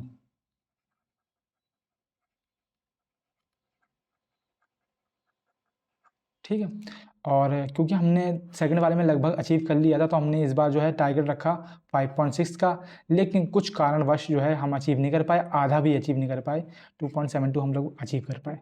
और इसी टाइम पे एक और स्टील प्लांट सेटअप किया गया, जिसको हम बोलते हैं बोकारो स्टील प्लांट। ठीक है, कब? 1964 में। किसकी हेल्प से? रशिया की हेल्प से। ये पता होना चाहिए आपको, इंपॉर्टेंट है ये। और इसी टाइम पे थर्ड के टाइम पे ही हमने ग्रीन रेवोल्यूशन किया, हरित क्रांति। क्यों? क्योंकि सूखा पड़ गया था, ड्रॉप आ गया था, ठीक है, सूखा पड़ गया था, है ना। और चाइना से हमने वॉर लड़ी, बहुत कुछ चीज़ें हुई, उसकी वजह से हमें थोड़ा गैप लेना पड़ा, और क्योंकि हम टारगेट भी इतना अचीव नहीं कर पाए तो हमने गैप लिया, और उस गैप को हम बोलते हैं प्लान हॉलिडे। ठीक, कब से कब तक? 3 साल, 1966 से 69 तक हमने कोई 5 ईयर प्लान नहीं लाया, ठीक है। उसके बाद हमारे जो इन फर्स्ट 3 में जो है नेहरू जी प्रधानमंत्री थे, उसके बाद उनकी डेथ हो जाती है, तो फोर्थ वाले में जो है वो अब इंदिरा गांधी प्राइम मिनिस्टर बनती हैं, ठीक है। और ये किस पे बेस था? ये बेस था रुद्र एलन मॉडल पे, एलन मॉडल पे। थर्ड वाला किस पे बेस था? थर्ड वाला बेस था आपका गडगिल फॉर्मूले पे, गडगिल फॉर्मूले पे बेस था, ठीक है। फोर्थ वाले का टाइम पीरियड क्या था? 1969 से 74। ऑब्जेक्टिव क्या था इसका? ऑब्जेक्टिव था ग्रोथ विथ स्टेबिलिटी,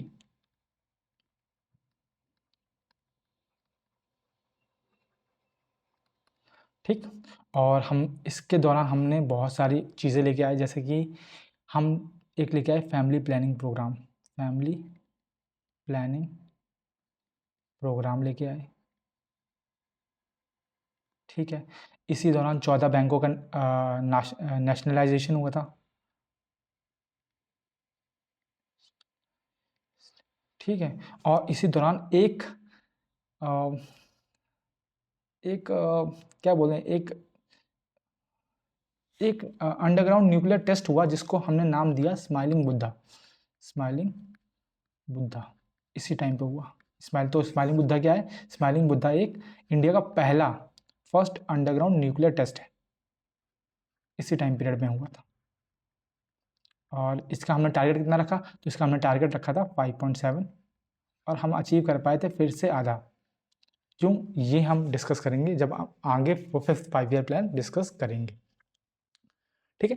तो 1 2 3 4 के बारे में इतनी चीज़ें आपको पता होनी चाहिए, ठीक है। बस ये याद रखना है कि जो स्टार्टिंग के 3 हैं उनको, जो प्रधानमंत्री थे उसमें प्राइम मिनिस्टर थे वो थे नेहरू जी, और 4 5 6 में प्राइम मिनिस्टर थी इंदिरा गांधी, ठीक। चलते हैं आगे।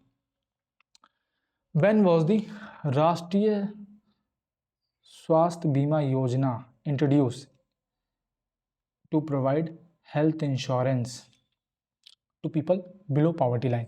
तो पहली चीज़ तो यहाँ से ये क्लियर होगी कि राष्ट्रीय बीमा योजना जो है वो किस लिए चली थी? तो उसका उद्देश्य था to provide health insurance to people below poverty line. कब चली थी? ये चली थी 2008 में। कब लॉन्च हुई थी? 2008 में लॉन्च हुई थी। और पॉवर्टी लाइन से संबंधित, अच्छा उससे पहले हम ये देख लेते हैं कि ये किस मिनिस्ट्री के अंदर आती है, और इसमें लोगों को फ़ायदा क्या था। हेल्थ इंश्योरेंस तो दे रही थी, लेकिन फ़ायदा क्या था? फ़ायदा ये था कि ये 30,000 का बेनिफिट दे रही थी, कि हर लाभार्थी को जो है 30,000 का बेनिफिट मिलेगा। और ये किस मिनिस्ट्री के अंदर थी? तो ministry of labour and employment के अंदर आती है, ठीक। और हम अगर बात कर लें पॉवर्टी लाइन की, तो पॉवर्टी लाइन से के बारे में आपको मैं ज़्यादा कुछ नहीं बताऊंगा। पॉवर्टी बहुत टाइप की होती है, वो भी हम डिस्कस नहीं करेंगे। मैं आपको बस दो चीज़ बताता हूँ कि इससे रिलेटेड 2 कमेटी है जो हमें पढ़नी है। अगली बार जो क्वेश्चन आएगा तो हम देखेंगे। एक है तेंदुलकर कमेटी, और एक है रंगराजन कमेटी, रंगराजन कमेटी। इन दोनों ने पॉवर्टी का क्राइटेरिया दिया था कि अगर कोई व्यक्ति हर महीने इतने रुपए कमा रहा है तो वो पॉवर्टी से बिलो आएगा कि कम आएगा, रूरल और अर्बन दोनों में। तो ये तेंदुलकर कमेटी बनी थी 2009 में, और ये बनी थी 2014 में। इसके बारे में हम जब पॉवर्टी लाइन की डिस्कस करेंगे तब हम अच्छे से देख लेंगे, ठीक है। और एक होती है, मैं आपको और बताता हूँ, थोड़ा सा मैं, थोड़ा ज़्यादा तो हो जाएगा लेकिन थोड़ा डिस्कस कर लेते हैं। एक होती है multi dimension poverty index, multi dimension poverty index, ठीक है।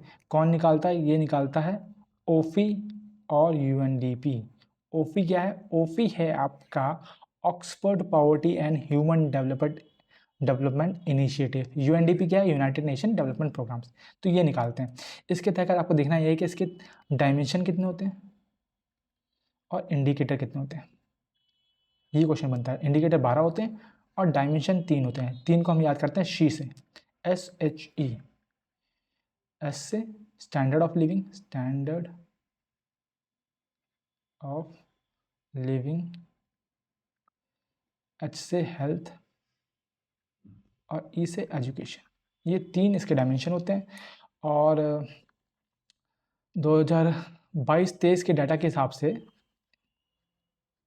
इंडिया में कितनी पॉवर्टी है? तो इंडिया में 11.28% पॉवर्टी है। इतना पता होना चाहिए। अब चलते हैं आगे। अगला क्वेश्चन है, money supply is a dash concept, stock, measurable, non measurable या फ्लो। तो मनी सप्लाई किस तरह का कॉन्सेप्ट है? तो आपको पता होना चाहिए स्टॉक और फ्लो में क्या डिफरेंस है। अगर स्टॉक कॉन्सेप्ट हम उससे बोलते हैं जिसे हम मेजर कर सकें over a period of time. वहीं हम फ्लो की बात करें, sorry, over a point of time. Flow तो है over a period of time, तो ये है फ्लो को हम बोलते हैं over a period of time. ये है over a point of time.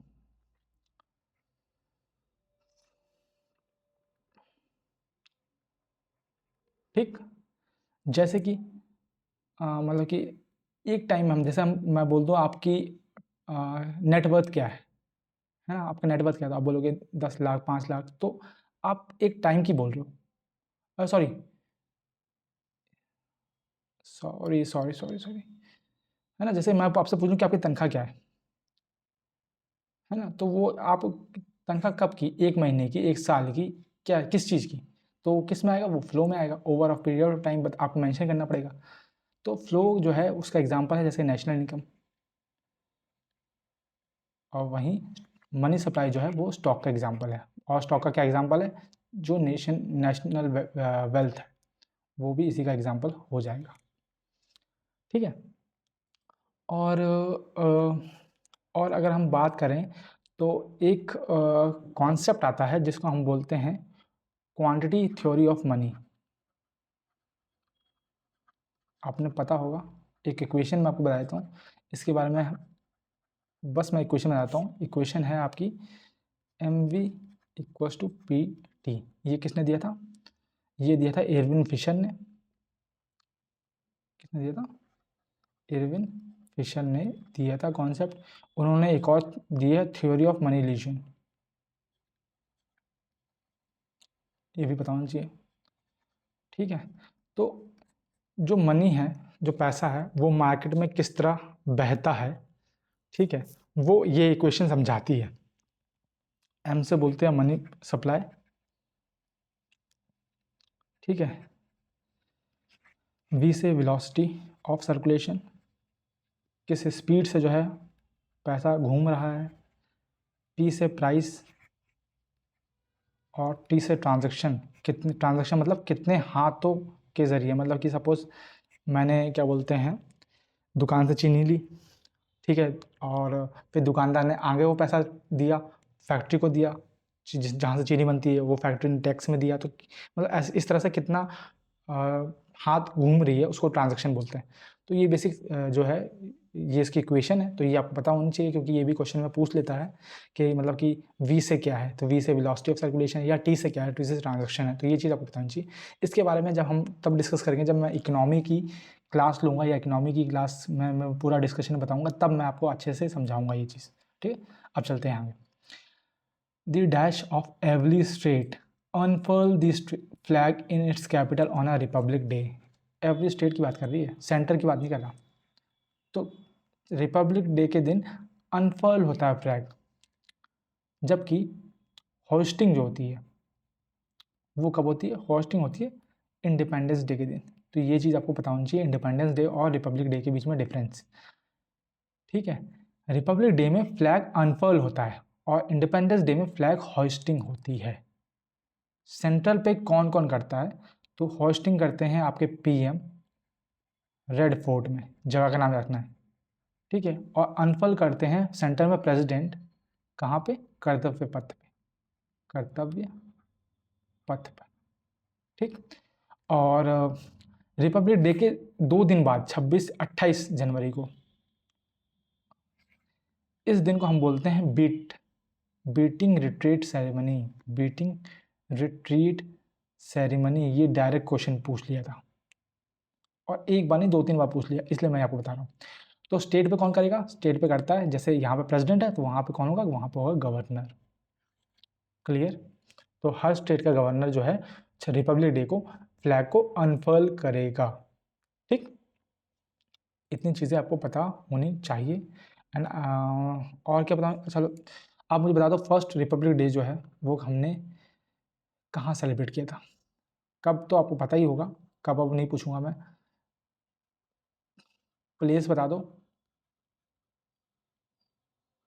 और चीफ गेस्ट कौन थे पहले रिपब्लिक डे पे, जो इस बार भी उसी कंट्री के थे? तो चीफ गेस्ट थे सुकर्णो।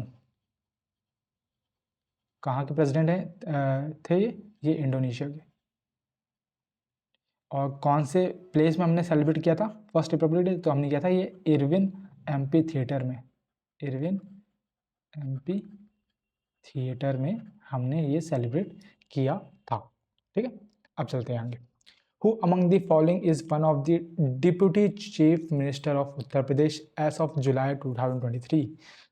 चीफ मिनिस्टर पूछ रहा है, deputy chief minister. Chief minister सबको पता होंगे, बाबा जी ये हमारे चीफ मिनिस्टर हैं, लेकिन डिप्टी चीफ मिनिस्टर कौन है? वो है केशव प्रसाद मौर्य। ये चीज़ आपको पता होनी चाहिए। ठीक है, ये भी करंट का था, इतना इसमें हम कुछ ज़्यादा जानकारी नहीं रखेंगे इसके बारे में। चलते हैं आगे। Who among the following was a famous या is a famous sitarist? Sitar कौन बजाता है? ऑप्शन है रविशंकर, उस्ताद बिस्मिल्लाह खान, पंडित भीमसेन जोशी या जाकिर हुसैन। तो आपको पता होना चाहिए, उस्ताद बिस्मिल्लाह खान तो क्या है? ये शहनाई वादक हैं। पंडित भीमसेन जोशी वोकलिस्ट हैं, और जाकिर हुसैन तबला से रिलेटेड है। तो ऑप्शन आंसर क्या आएगा? आंसर आएगा रविशंकर। पंडित रविशंकर के बारे में मैंने आपको बहुत सारी चीज़ें बता रखी हैं। ठीक है, जैसे कि ये सितार वादक हैं तो पता ही है, मैया घराने से बिलोंग करते हैं। इनकी वाइफ हैं अन्नपूर्णा देवी, जो कि सुरबहार बजाती हैं, और इनके गुरु हैं अलाउद्दीन खान, जो मैया घराने के फाउंडर हैं। इनको 5 बार ग्रैमी मिल चुका है। ये फर्स्ट पर्सन थे जिनको ग्रैमी रिसीव हुआ था भारत के, और ये सेकंड म्यूजिशियन थे जिनको भारत रत्न मिला था 1999 में मिला था। फर्स्ट जो थी MS सुब्बलक्ष्मी थी, जिनको हम क्वीन ऑफ कार्नेटिक म्यूज़िक भी बोलते हैं। रविशंकर को जो ग्रैमी मिला था वो किस कंपोजिशन के लिए मिला था? तो वो उनको मिला था वेस्ट मीट ईस्ट के लिए। इनकी एक और कंपोजिशन है जिसको हम रागमाला के नाम से जानते हैं। इनका भाई का नाम है उदय शंकर, जिन्होंने एक नया डांस निकाला जिसका नाम है हाई डांस। तो इतनी सारी चीज़ें हमें पता होनी चाहिए। ठीक है, उस्ताद बिस्मिल्लाह खान, इनके पास ये भी भाई शहनाई वादक हैं, लेकिन ये भी बहुत ही SSC के फेवरेट है। इनके बारे में बहुत क्वेश्चन बनता है। ये कहाँ से बिलोंग करते हैं? ये क्वेश्चन बनता है, तो ये डमराव बिहार से भी बिलोंग करते हैं। ठीक है, इनका तेहरान में एक ऑडिटोरियम है, ये भी पता होना चाहिए। तेहरान में ऑडिटोरियम, इसके ऊपर भी क्वेश्चन पूछा है। ठीक है, इनकी ऑटोबायोग्राफी का क्या नाम है? इनका ऑटोबायोग्राफी का नाम है संगे मील से मुलाकात। संगे मील से मुलाकात लिखी किसने है, ये पूछता है। तो ये लिखी है आपकी गौतम घोष ने, गौतम घोष ने। और ये पहले इंडियन थे जिन्होंने आफ्टर इंडिपेंडेंस रेड फोर्ट पे शहनाई बजाई थी और रिकॉर्ड कायम किया था। ठीक है, और क्या इनके बारे में और चीज़ पता होनी चाहिए कि इनको चारों सिविलियन अवार्ड्स मिल रखे हैं। वो चारों के चारों सिविलियन अवार्ड्स जो हैं इनको मिल रखे हैं। आप मुझे बताएंगे कब कब मिले हैं?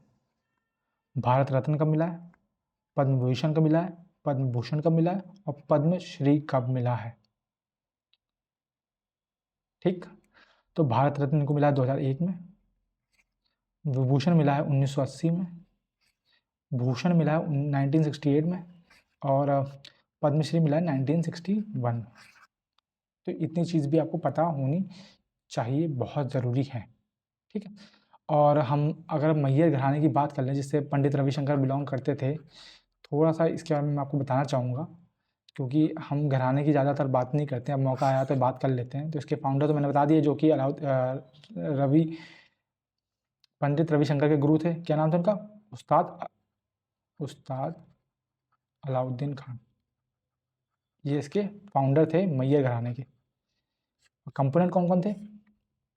तो कंपोनेंट हो जाएंगी इनकी वाइफ अन्नपूर्णा देवी, अन्नपूर्णा जो सुरबहार में आती हैं, अन्नपूर्णा देवी, निखिल बैनर्जी, हरिप्रसाद चौरसिया जो फ्लूट वादक हैं, फ्लूट को क्या बोलते हैं? बांसुरी, चौरसिया, अली अकबर खान,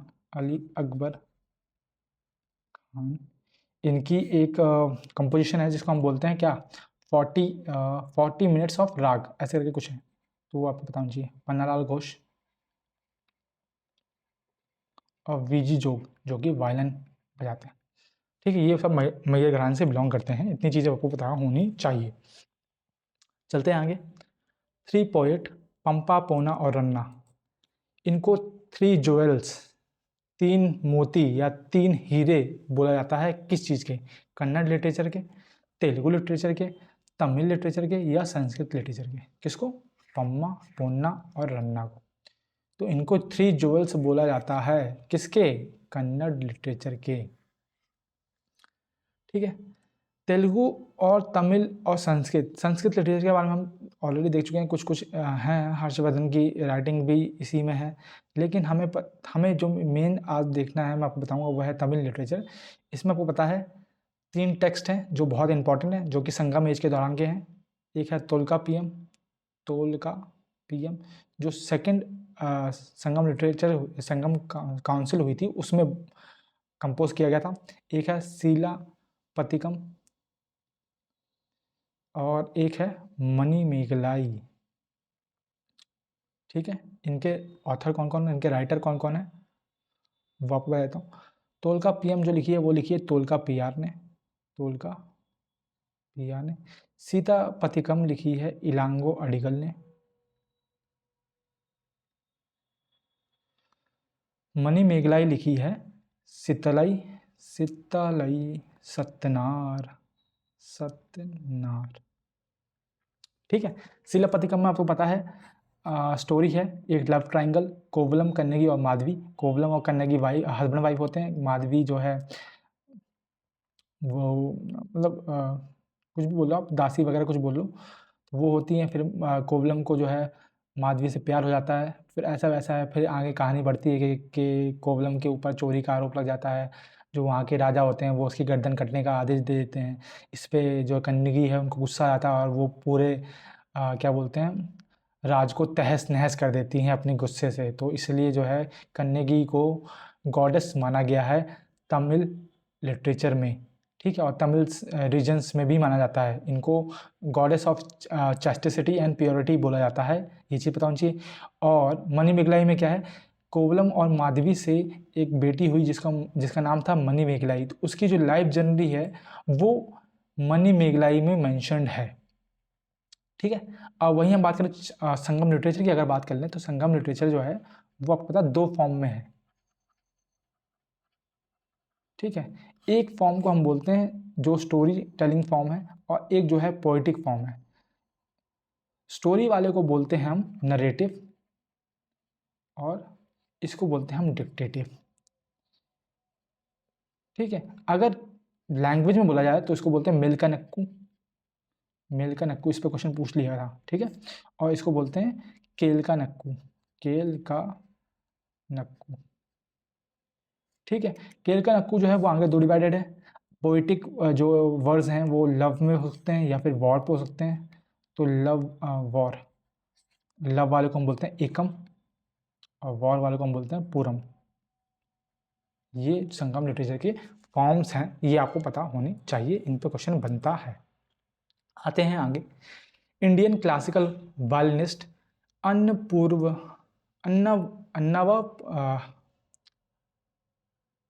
अन्नवरप्पू, अच्छा रामास्वामी, अच्छा AR स्वामी जो हैं उनको कौन सा अवार्ड 2021 में मिला था? ठीक है, मैंने AR स्वामी याद रखा है, मुझे इनका फुल नेम जो है कभी याद नहीं होता, इसलिए मैंने AR स्वामी से इनको याद किया है। तो ये वायलिनिस्ट हैं, इनको 2021 में कौन सा अवार्ड मिला है? इनको मिला है पद्मश्री अवार्ड। ठीक है, पद्मश्री मिला है। और वायलिनिस्ट के और कौन कौन से कंपोनेंट हैं वो वायलिन के? वो हैं VG जोग, जो अभी हमने देखा मेघरान से, L सुब्रमण्यम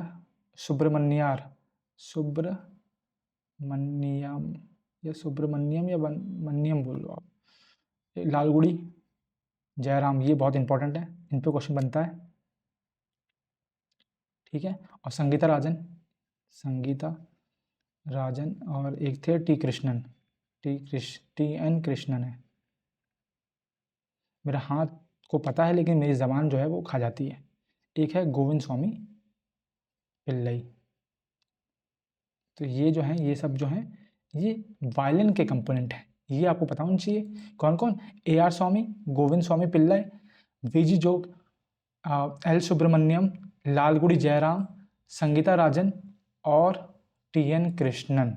ठीक है, चलते हैं अगले क्वेश्चन पे। Under which of the following acts the board of control was establish in England to control and supervise the administration of British India? Charter act of 1813, regulating act of 1773, charter act of 1793 या Pitt's India act of 1784? ठीक है, तो मैं आपको sequence में बताता हूँ। Sequence में क्या है आपको याद हो जाएगा। पहले आया रेगुलेटिंग एक्ट ऑफ 1773। इसमें क्या हुआ, इसमें जो ईस्ट इंडिया कंपनी थी उसकी गवर्नेंस को ब्रिटिश पार्लियामेंट्री के कंट्रोल के अंदर कर दिया गया। जो ईस्ट इंडिया कंपनी की गवर्नेंस थी उसको किसके? British parliamentary. ठीक है, ये चीज़ आप समझ जाना आप। ठीक है, सेकंड चीज़, 3 प्रेसिडेंसी में से जो 3 प्रेसिडेंसी थी कौन कौन सी? कलकत्ता, बॉम्बे और मद्रास। उसमें से कलकत्ता को ज़्यादा माना गया, मतलब कि ऊपर रखा गया। कैसे? क्योंकि आपको पता है जो जनरल ऑफ बंगाल था वो गवर्नर जनरल ऑफ बंगाल बन गया है ना। और पहले जो गवर्नर जनरल ऑफ बंगाल बन गया, जो गवर्नर ऑफ बंगाल था। ठीक है, और पहला कौन बना? वो बना वॉरेन हेस्टिंग। ये चीज़ पता होनी चाहिए। ठीक है, ये चीज़। और दूसरी चीज़ ये कि इस गवर्नर जनरल को असिस्ट करने के लिए एक एग्जीक्यूटिव काउंसिल बनाई गई जो कि 4 मेंबर की होगी। ठीक है, साथ साथ इसी में एक सुप्रीम कोर्ट सेटअप किया गया कलकत्ता में। कब? 1774 की बात कर रहा हूँ मैं। ठीक है, और एक कोर्ट ऑफ डायरेक्टर्स बनाए गए। ठीक है, रेगुलेटिंग एक्ट ऑफ 1773 के दौरान। वहीं हम उसके बाद बात करें तो 73 के बाद आपको पता है 20 साल बाद फिर कमीशन ने, मतलब कि क्या होता था कि हर 20 साल बाद जो है वो चेक होती थी कि ईस्ट इंडिया कंपनी जो है उसने कैसा काम किया है, तो तभी रेगुलेटिंग एक्ट वगैरह आते थे।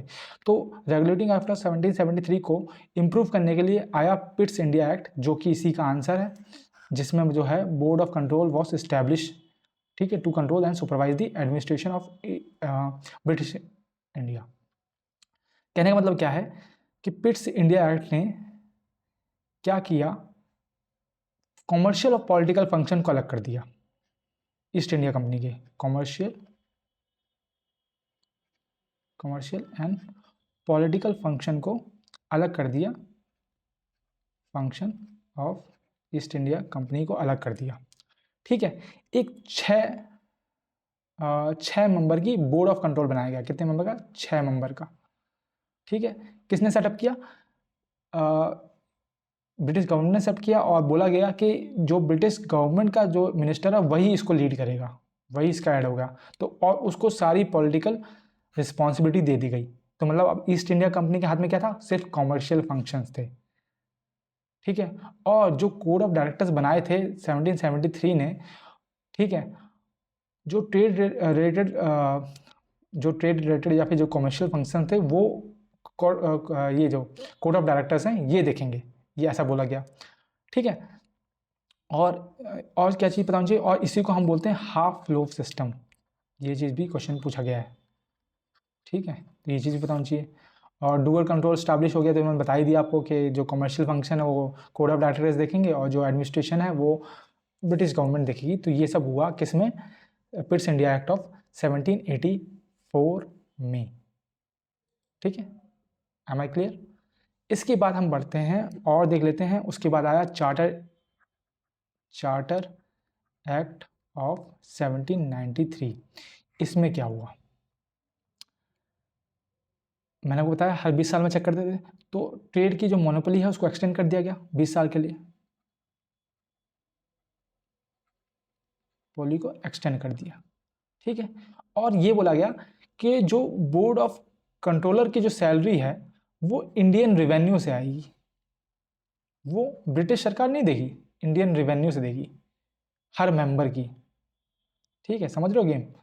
और कोर्ट को पावर मिली यहाँ पे कि वो रूल को इंटरप्रेट कर सकता है और इंटरप्रेट कर सकता है रूल्स एंड रेगुलेशंस को, ये कोर्ट को पावर मिली। उसके बाद आया आपका चार्टर एक्ट ऑफ 1813, इसने तो गेम ही चेंज कर दिया। चार्टर एक्ट ऑफ 1813 आया। ठीक है, इसने जो ट्रेड मोनोपोली थी वो ख़त्म कर दी। उसने देखा कि गड़बड़ हो रही है, उसने बोला हटाओ, लेकिन कंप्लीटली नहीं की, सिर्फ कंटिन्यू कर सकते थे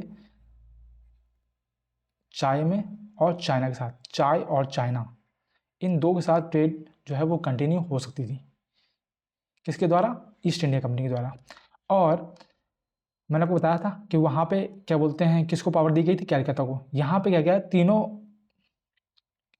तीनों जो काउंसिल्स थी, जो मद्रास, बॉम्बे और कलकत्ता, उन्हीं की पावर को एनलार्ज कर दिया गया। ठीक है, साथ साथ क्रिश्चियन जो मिशनरी होते थे उनको अलाउ कर दिया गया कि भाई आप आके भारत में अपना रिलीजन प्रोपोगेट करें, मिशनरीज। ठीक है, साथ साथ इसी में जो है, इसी एक्ट के दौरान 1 लाख रुपए एलोकेट किया गया कि आपको खर्च करना है किसके ऊपर, इंडियन एजुकेशन के ऊपर। ठीक है, और एक लॉ मेंबर भी आया, लॉ मेंबर भी भेजा गया किसमें, जो एग्जीक्यूटिव काउंसिल थी उसमें। ठीक है, वो लॉ मेंबर कौन था, वो था हमारा थॉमस मैकुले, जो आगे चल के मैकुलिस मिनट लेके आया। ठीक है, ये चीज़ बताऊँ जी। और इसी एक्ट ने लोकल गवर्नमेंट को टैक्स इम्पोज करने के लिए किसी भी आदमी के ऊपर ऑथराइजेशन दे दी। Authorised local government to impose tax on a person and punish that person for not doing so. वो लोकल गवर्नमेंट जो है पनिश भी कर सकती है। समझ रहे हो आप गेम क्या चल रहा है, मतलब कि लोकल गवर्नमेंट भी अब ब्रिटिश को वो मानेगी राजा एक तरह से, समझ रहे हो। क्योंकि यही था ना भाई, किसी भी लोग को अगर आप पावर दोगे तो उसके लिए तो आप ही वो हो जाओगे ना कि हाँ भाई ये है। एक्चुअल में मुगल रूल कर रहे हो उससे फ़र्क नहीं पड़ता, लेकिन उनके लिए तो आप ही हो गए। तो वो चीज़ हुई, सेम चीज़। ब्रिटिश ने बहुत दिमाग लगाया, लेकिन हम वही है, जब हम हिस्ट्री के बारे में फुल डिस्कस करेंगे तब हम डिस्कस करेंगे। अभी मैं आपको बस थोड़ी थोड़ी झांकियाँ दिखा सकता हूँ, उसके अलावा मैं कुछ नहीं कर सकता। ठीक है, चलते हैं आगे। Which of the following state was the overall champion in the man and women category in the first जनजातीय खेल महोत्सव। जनजातीय खेल महोत्सव को इंग्लिश में क्या बोलते हैं, ट्राइबल स्पोर्ट्स फेस्टिवल। क्योंकि हम लोग जो है कन्फ्यूज हो जाते हैं हिंदी इंग्लिश में, कि अगर किसी ने लिख दिया ट्राइबल स्पोर्ट्स फेस्टिवल और किसी ने लिख दिया जनजातीय खेल महोत्सव, भाई लगेगा कि दोनों अलग अलग चीज़ें। नहीं भाई, दोनों एक ही चीज़ है। ठीक है, पहली बार स्टार्ट हुए थे 2023 में, और उड़ीसा में हुए थे, और दोनों कैटेगरी में उड़ीसा ही जीती थी। ठीक है, वैसे ही सेम होते हैं, एक और होते हैं जिनको हम बोलते हैं राष्ट्रीय जनजातीय नृत्य महोत्सव।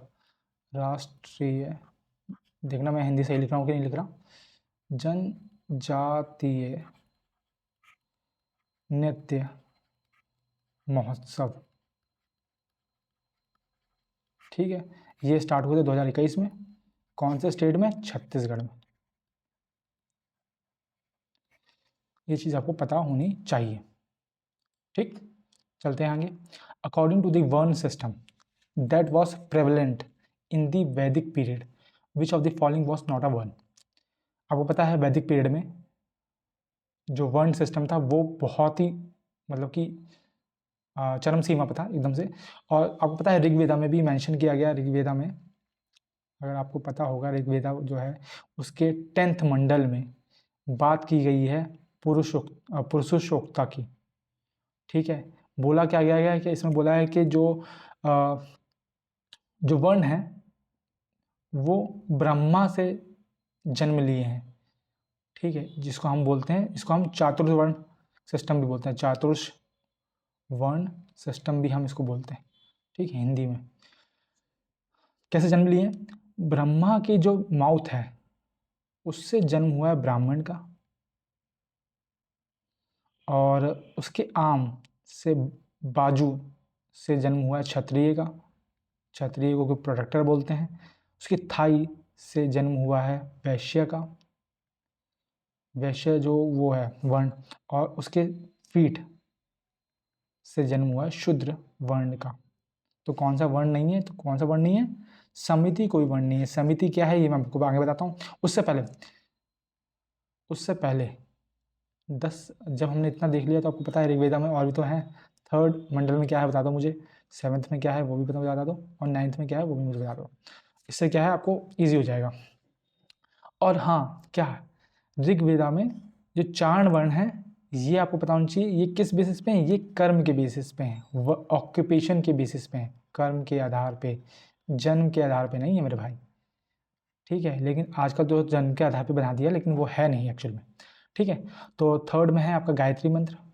10 मंडल है टोटल, आपको पता होना चाहिए गायत्री मंत्र, ओम भूर्भुवः स्वहा वाला। और 7th में है दशराजन वॉर।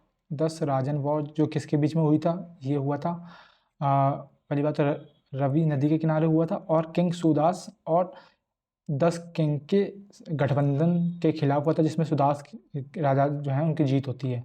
और 9th में आपको सोमरस के बारे में दे रखा है। ठीक है, सोमरस यानी कि अमृत के बारे में दे रखा है, जो कि लॉर्ड सोम से लिंक्ड है। ठीक है, ये चीज़ पता होनी चाहिए। और हम वहीं बात कर लेते हैं थोड़ा सा वैदिक पीरियड की। क्यों बात कर लेते हैं? क्योंकि तभी आपको समिति समझ में आएगी। तो वैदिक एज जो है वो डिवाइडेड है 2 पार्ट्स में। एक को हम बोलते हैं अर्ली, एक को हम बोलते हैं लेटर। तो 1500 से 1000 BC तक जो एज है, टाइम पीरियड है, उसको हम 1500 ज़्यादा कर दिया क्या, 1500 से 1000 BC तक टाइम पीरियड उसको अर्ली बोलते हैं। 1000 से 600 जो है उसको हम बोलते हैं क्या, लेटर। ठीक, इतनी चीज़। सेकेंड चीज़ जो है, अर्ली वैदिक टाइम पीरियड में जो ऑक्यूपेशन था वो पेस्टोरल था, चरवाहे हुआ करते थे। जबकि लेटर वैदिक में ये एग्रीकल्चर में चेंज हो गया ऑक्यूपेशन लोगों का। ठीक है, और ये चीज़ हमें पढ़ना है अर्ली वैदिक के बारे में। तो अर्ली वैदिक के बारे में आपको कुछ चीज़ पता होनी चाहिए, जैसे कि चाइल्ड मैरिज का कॉन्सेप्ट यहाँ पे नहीं था। ठीक है, और गाय को बहुत पूज्य माना जाता था। गाय को बोलते थे अगन्य, अगन्य बोलते थे। और जिसके पास बहुत ज़्यादा गाय होती थी उसको बोलते थे गौमत। और गाय के लिए एक वॉर होती थी जिसको हम बोलते थे गवष्टी। ठीक है, गाय के लिए वॉर होती थी। और 3 तरह की सभा होती थी। 3 तरह की मतलब कि क्या बोलते हैं उसको, एसोसिएशन कह लो आप, संगठन होते थे 3 तरह के, जिसके एक को बोलते थे सभा, सभा होती थी, समिति होती थी, और एक होती थी विधट। विधट जो है वो लेटर वैदिक काल में खत्म हो गया था। सभा क्या है, जिसमें मतलब फ्यू प्रिविलेज लोग जो हैं वो अटेंड करते थे। जो कॉमन लोग अटेंड करते थे उसको बोलते थे समिति। समझ में आया समिति क्या है? तो इस कॉमन लोगों की जो सभा जो ग्रुप होता था, जो डिस्कशन होती थी उसको बोलते थे समिति। विदत जो है वो रिलीजियस पीपल जो डिस्कशन करते थे उसको बोलते थे विदट। ठीक है। अर्ली वैदिक में भी पीपल की रैंकिंग होती थी। एक पुरोहित होता था, ठीक है, एक सेनामी होता था, सेनामी, एक ग्रामणी होता था। जो विलेज का हेड होता था उसको ग्रामणी बोलते थे, जो आर्मी का हेड होता था उसको बोलते थे सेनामी। ठीक है। और अर्ली वैदिक में ही हमें कौन सी कलर की पॉटरी देखने को मिलती है? ओसीपी, यानी कि ऑक्रे कलर, गेरुआ कलर की जो पॉटरी है वो हमें अर्ली वैदिक में भी देखने को मिलती है। तो इतनी सारी चीज़ें आपको अर्ली वैदिक एज के बारे में पता होनी चाहिए। ठीक है। और मतलब कि अर्ली वैदिक में जो है वुमेन्स को थोड़ी इज्जत दी जाती थी। वुमेन्स जो हैं वो क्या बोलते हैं, डिस्कशन में पार्ट लेती थी। कॉमन जो मैंने बताया समिति जो है कॉमन पीपल की, उसमें वुमेन भी आ जाती थी। लेकिन लेटर वैदिक में आते आते ये चीज़ खत्म हो गई थी, है ना। मतलब कि वुमेन पार्टिसिपेशन को तुच्छ माना गया, फिर धीरे धीरे वुमेन का पार्टिसिपेशन कम ही कर दिया गया। तो अभी भी आपको पता है क्या चल रहा है सिस्टम, तो वही चीज़ है, धीरे धीरे वो बढ़ती गई। ठीक है। आगे डिस्कशन ना करते हुए आगे चलते हैं। Who was the first Indian woman wrestler to represent the country at 2012 London Olympic Games? First Indian women कौन थी? ये हैं गीता फोगाट, दंगल मूवी देखिए ना। और ये पहली वुमेन भी हैं जिनको गोल्ड मिला है, first gold in wrestling eight Commonwealth. Commonwealth कब की बात कर रहा हूँ मैं 2010 की बात कर रहा हूँ। ठीक, ये चीज़ भी आपको पता होनी चाहिए। वहीं हम अगर ओलंपिक की बात करें तो ओलंपिक के बारे में हम ऑलरेडी बहुत कुछ चीज़ें देख चुके हैं, फिर भी मैं आपको थोड़ा सा और डिस्क्रिप्शन दे देता हूँ ओलंपिक के बारे में। इसके फाउंडर तो आपको पता है पिरे दी कुबर्टिन और दिमित्री विकिलास को माना जाता है। पिरे दी कुबर्टिन जो है उन्होंने छल्ले का भी निर्माण किया था ओलंपिक्स के। ठीक है, कौन थे?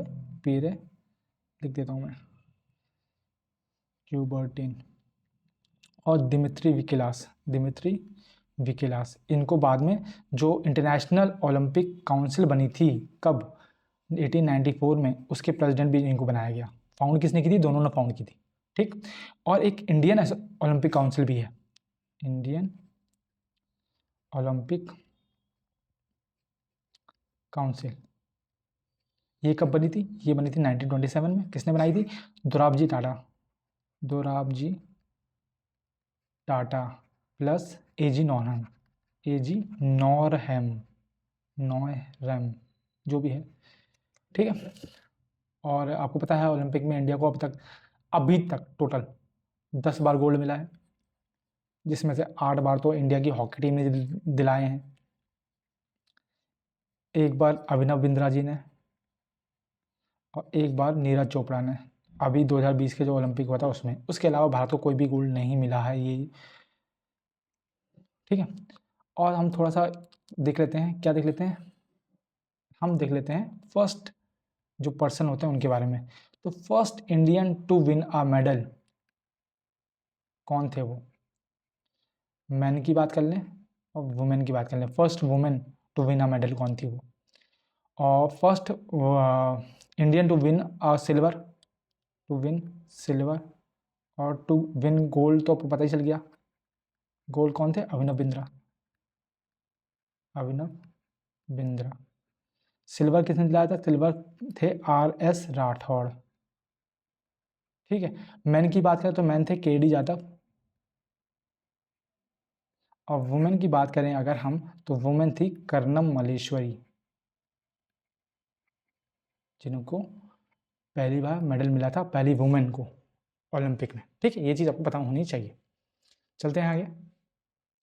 विच marine carotenoid is abundant in brown seaweed, macroalgae and diatoms? Carotenoids, ठीक है, marine carotenoids in brown seaweed. तो इसका आंसर हो जाएगा फुकोजैंथेलिन। जो एक्साजैंथेलिन है ये आपका मिलता है श्रिम्प में, झींगे में और सैल्मन में। ठीक है। वहीं हम नियोजैंथिन की बात करें तो ये आपको मिलता है ग्रीन वेजिटेबल्स में। यहाँ पर ब्राउन की बात की गई है ना, ग्रीन लीफी वेजिटेबल्स में, ठीक है। और हम बी क्रिप्टो टैक्सेनिन की बात करें तो ये मिलता है आपको ऑरेंजेस और पपायास में, ठीक है। ये कुछ चीज़ आपको पता होनी चाहिए। चलो आते हैं आज के लास्ट क्वेश्चन पे, जो कि हमारा है, जो कि पूछता है कि the parliament pass the essential defence service bill in 2021 in August 2021, which of the following is an objective behind passing it. तो एसेंशियल डिफेंस सर्विस बिल का क्या ऑब्जेक्टिव था पास करने का? To encourage more FDI in defence system, to prohibit strikes, lockouts and lay off in unit engaged in essential defence services, या to appoint more women in defence services, या to implement one rank one pension. तो इसका answer हो जाएगा option number B, to prohibit strikes, lockouts and lay off in unit engaged in defence services, ठीक है। तो यहीं पे हमारा जो है सेशन आज का समाप्त होता है। आशा है आपको पसंद आया होगा। अगर पसंद आया है तो लाइक, शेयर एंड कमेंट ज़्यादा से ज़्यादा शेयर कीजिए इसको। और हम कुछ ये जो पीवाईक्यू सीरीज़ है, इसके ख़त्म होने के बाद जो है हम सोच रहे हैं कि जो सब्जेक्ट्स हैं हिस्ट्री, ज्योग्राफी वगैरह, इनको एक डेप्थ में स्टोरी टेलिंग वे में इनके शॉर्ट्स जो हैं वो निकाले जाएं, ठीक है। तो आशा करूँगा कि आपको अब तक जो भी हमने सेशंस दिए हैं वो आपको पसंद आ रहे होंगे। और कुछ अगर आपको इसमें लगता है कि कुछ हम चीज़ें बेहतर कर सकते हैं तो वो आप मुझे कमेंट सेक्शन में लिख सकते हैं, या आप कोई भी स्टेटमेंट, कोई भी फैक्ट्स के साथ कोई चीज़ें ऐड करना चाहते हैं तो वो भी क्वेश्चन नंबर के साथ वो अन्य तथ्य जो हैं, अन्य फैक्ट जो हैं वो आप मेंशन कर सकते हैं। और लास्ट तक देखने के लिए बहुत बहुत थैंक यू सभी को। मिलते हैं अगले लेक्चर में, अगले वीडियो में। तब तक के लिए राधे राधे सभी को।